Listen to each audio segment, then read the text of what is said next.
तो फिर वो इस तरह मेरा ऑपरेट किया उन्होंने।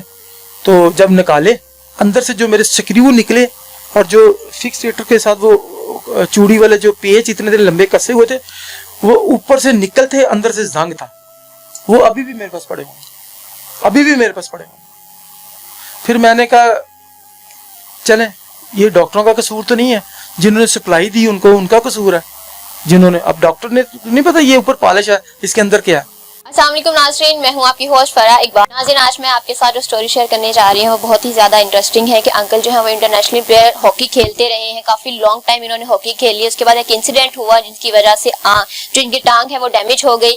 सारा किस्सा हम इन्हीं से जानते हैं। हमारे साथ मौजूद है मिस्टर इलियास, जो GM इलियास के नाम से जानते हैं। अस्सलाम वालेकुम। वालेकुम अस्सलाम। कैसे हैं अंकल आप? जी बिस्मिल्लाहिर्रहमानिर्रहीम, मैं बिल्कुल ठीक हूँ, अल्लाह का शुक्र। अच्छा अंकल, आप मुझे बताएं, लॉन्ग टाइम आपने जो हॉकी खेली है तो हॉकी को लेफ्ट कब किया और आपकी टांग का जो इंसिडेंट ये कब हुआ? बेटे मैंने 83 से मैंने हॉकी शुरू की थी, तो 84 में मैं कैंपों में आना शुरू हो गया था। 85, 86, 89 इस तरह 89 तक मैं आता रहा। फिर मुझे 84 में ही डायबिटिक्स होगी, 84 के एंड में डायबिटिक्स होगी, मगर मैंने डायबिटिक्स का किसी से जिक्र नहीं किया। मैं SR गर्देजी साहब है जो principal of Allama Iqbal medical college भी रह चुके हैं और किंग एडवर्ड मेडिकल कॉलेज के वाइस प्रिंसिपल भी रह चुके हैं। तो मैंने उनसे फिर मशवरा किया, मैं कि जी इस तरह मैं तो हॉकी का प्लेयर हूँ, तो मेरे तो ये मुझे डायबिटिक्स आ गई है, अब मैं क्या करूँ? कहते कुछ नहीं होता, इंसुलिन लगाओ, खेलो, तुम्हारा भी, तुम अभी 16 साल के हो, 17 साल के हो, तो बचपन में हो जाती है, कोई बात नहीं, तुमने ज्यादा मशक्कत की है, अपनी जान से ज्यादा मशक्कत की है। कौन से कैंप में थे? मैं जी जून जुलाई में कैंप लगा था एक हॉकी स्टेडियम में, कोचिंग सेंटर में, तो वहां पे मुझे हो गई थी ये शुगर। मगर मैंने फिर अब इसको अपने आप को संभाला और मैं हॉकी खेलता रहा। फिर मैंने खेला, मैं बाहर के मुल्कों में भी मैं जब हॉकी खेलने जाता था, मुझे मेरे जो कलीग्स, मेरे दोस्त होते वो कहते थे कि यार तू झूठ बोलता है, तुझे शुगर नहीं है, शुगर वाले बंदे को तो सांस ही बड़ा चढ़ता है, वो तो भाग नहीं सकता इतना, तू तो, तेरा तो फेफड़ा ही इतना, बस वो वर्ड नहीं यूज करना चाहता जिसको पंजाबी का वर्ड है, तो तू तो माशाल्लाह बड़ा फिट है। मैं कहा ये मेरी माँ की दुआ है, ये मेरे। तो फिर उसके बाद मुझे 89 में सैफ मिल गया। फिर मैं 90 में मेरा पहला टूर हुआ जब मस्कत ओमान का था। फिर 92, 93 में भी हुआ। फिर हमारा इस तरह इंडिया के भी मेरे 97 में हुआ। फिर 97 के बाद 2000 में हुआ, फिर 2003 में हुआ, फिर इस तरह 2005 में हुआ, 2007 में हुआ। इस तरह मैंने बहुत सारे टूर इंडिया के भी किए हैं, मैं इंडिया की बहुत सारी रियासतें खेली हुई हैं। तो ये टांग के साथ आपका इंसिडेंट कब हुआ? बेटे ये मेरा 2014 में, मैं शेखपुरा रोड पे जा रहा था जब मेरा कारोबार ये बंद हो गया।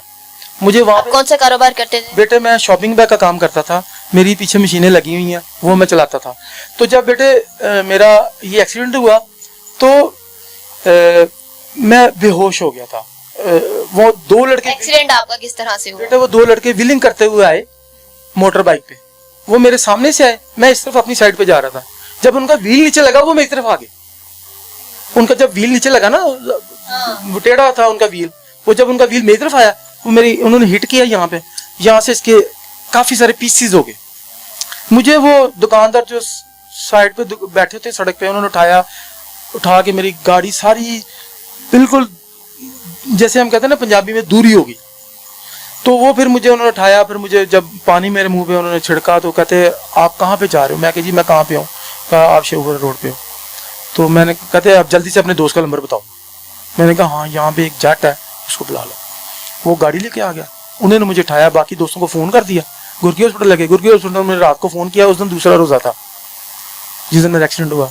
सुबह 8 बजे मेरा एक्सीडेंट हुआ, तो शाम को फिर मेरा खून की बोतलें की भी जरूरत पड़ी क्योंकि मेरा कट गया था सारा, ये सारा मेरा ब्लडिंग भी यहाँ से होती रही मेरी। तो वो मेरे कपड़ा बांध के उन्होंने फिर मुझे ना हॉस्पिटल पहुँचाया। फिर वहाँ पे मेरे कुछ चंद दोस्त आ गए मुझे खून देने के लिए, हीमोग्लोबिन की कमी होगी मेरे अंदर। तो फिर ये बेटा मेरी ये थोड़ी सी स्टोरी है ये वाली एक्सीडेंट की। तो उसके बाद फिर मैं काफ़ी 3-4 दफ़ा ऑपरेट इसका करवा चुका हूँ। एंड फिर मेरा काजी हॉस्पिटल से भी हुआ 2017 में, सही तरह टांग नहीं मेरी जुड़ी। फिर मैं उनके पास चला गया, 1122 के चेयरमैन है डॉक्टर रिजवान नसीर साहब, जो नसीर हॉस्पिटल के नाम से। फिर उन्होंने मुझे कहा, मैं कहा सर ये फिक्स टेटर पड़े हुए हैं और मुझे ना मेरी टांग बहुत ज़्यादा मुझे तंग करती है और मेरे ना हर माह के बाद रेशा निकालते हैं टक लगा के, तो मुझे बड़ी तकलीफ होती है सर, मैं क्या करूं? उन्होंने मेरी सारी बात सुनी, उन्होंने कहा इसको अभी निकलवा दो। मैं कहा सर मुझे बहुत दर्द, इसको अभी निकलवा दो, मैं जो बात करूं मुझे अभी निकलवा दो। डॉक्टर रिजवान नसीर, इनके रिजवान साहब के वाले साहब नसीर साहब। मैं कहा सर निकाल दें। सर कितना खर्चा आएगा? लोगों से 1.5 लेता हूँ, आपसे 1 लाख लूँगा, आप स्पोर्ट्समैन हो, ठीक है सर। अरेंज करके मैंने 2-4 दिन में दे दिया कि कैसे भी किया। मेरे कुछ दोस्तों ने मेरी मदद की, कुछ मेरे कलीग्स ने मेरी मदद की। वो एट ए टाइम तो इतना, क्योंकि मैं तो बेड रेस्ट पे था, तो फिर वो इस तरह मेरा ऑपरेट किया उन्होंने। तो जब निकाले अंदर से जो मेरे स्क्रू निकले और जो फिक्सेटर के साथ वो चूड़ी वाले जो पेच इतने देर लंबे कसे हुए थे, वो ऊपर से निकल थे, अंदर से जंग था, वो अभी भी मेरे पास पड़े हुए, अभी भी मेरे पास पड़े हुए। फिर मैंने कहा चलें, ये डॉक्टरों का कसूर तो नहीं है, जिन्होंने सप्लाई दी उनको, उनका कसूर है। जिन्होंने, अब डॉक्टर ने नहीं पता ये ऊपर पॉलिश है, इसके अंदर क्या है, मगर ये उनको चाहिए था कि इस चीज को देख लेते किसी की। अब मेरी उस वजह से टांग नहीं बेटे सही तरह जुड़ पा रही। अभी ये मेरा जो 6 माह पहले भी थोड़ा सा मैं स्लिप कर गया था, वो फर्श पे एक लड़का वो वाइपर लगा रहा था केमिकल फेंक के, तो मैं गिर गया।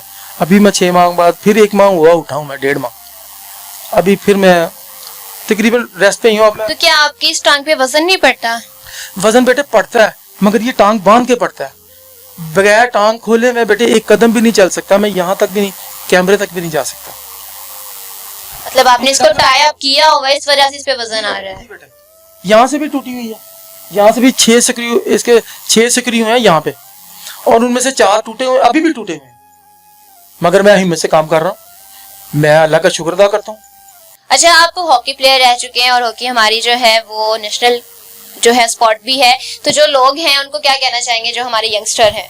बेटे मैं तो यंगस्टर्स को यही कहूँगा, उनके लिए तो मैं अपनी फेडरेशन को या अपने अरबाब इख्तियारात हैं, जैसे हमारे इमरान खान साहब हैं, उनके नीचे उनकी पूरी टीम है, उनको ये मैं कहूँगा कि जैसे पहले हॉकी में होता था ना कि स्कूल के ज़माने से बच्चा शुरू करता था तो कॉलेज जाते जाते यहाँ तो वो कॉलेज में पहुँच जाता था या उसको उसी वक्त जॉब्स मिल जाती थी।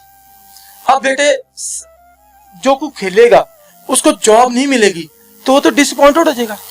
मैं ये कहता हूँ कि आप हॉकी को छोड़ो मत, खेलो हॉकी को, ये हमारा कौमी खेल है, इसने हमें दुनिया में रोशनास करवाया।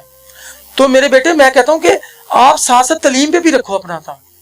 अगर आप तालीम के साथ भी आप रखोगे तो फिर आपको 2 आपके अंदर बेहतरियां आ जाएंगी, एक स्पोर्ट्स आ जाएगी, दूसरी बेटे आपके पास एजुकेशन आ जाएगी, और तीसरा आपके पास अपना माइंड होगा। आप बिजनेस में जाना चाहते हो, पढ़े लिखे हो, अच्छे बिजनेस में चले जाओगे। तो मैं तो कहूँगा हॉकी को इतने बुरी निगाह से ना देखो, ये बड़ी प्यारी चीज है। इसने हमारे मुल्क को वो फ्लैग ऊपर किए हैं कि हम सारी जिंदगी किसी और काम में ऊपर नहीं कर सकते थे। या हमारी आर्मी ने हमें ऊपर किया, या हमारी हॉकी ने ऊपर किया।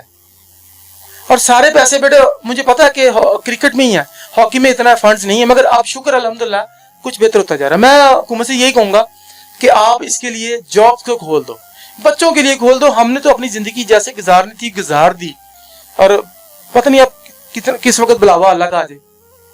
अल्लाह पाक बेहतर कह रहे हैं। बिल्कुल इलियास साहब बिल्कुल ठीक कह रहे हैं कि पैशन के साथ आपको सोर्स ऑफ इनकम भी चाहिए होता है, जो प्रोफेशनली आपके घर का, आपके किचन का इवन डैट जो आप पैशन अपना इख्तियार कर रहे हैं उसको भी बहुत ही बेहतर तरीके से चला सके। और ये थी इलियास की साहब की जो है बहुत ही मोटिवेशनल स्टोरी के टांग जो है फ्रैक्चर होने के बावजूद, इंसिडेंट होने के बावजूद वो लोडिंग रिक्शा चला रहे हैं, घर का सोर्स ऑफ इनकम चला रहे हैं, घर की किचन को चला रहे हैं, बहुत ही हिम्मत के साथ, बहुत ही स्ट्रगल के साथ जो है वो वे ऑफ लाइफ गुजार रहे हैं। जी नाज़रीन, ये थी इलियास साहब की मोटिवेशनल स्टोरी। अपनी फीडबैक और लाइक से हमें जरूर कहा कीजिएगा। मुझे दीजिए इजाजत, फिर मिलेंगे अल्लाह के बाद।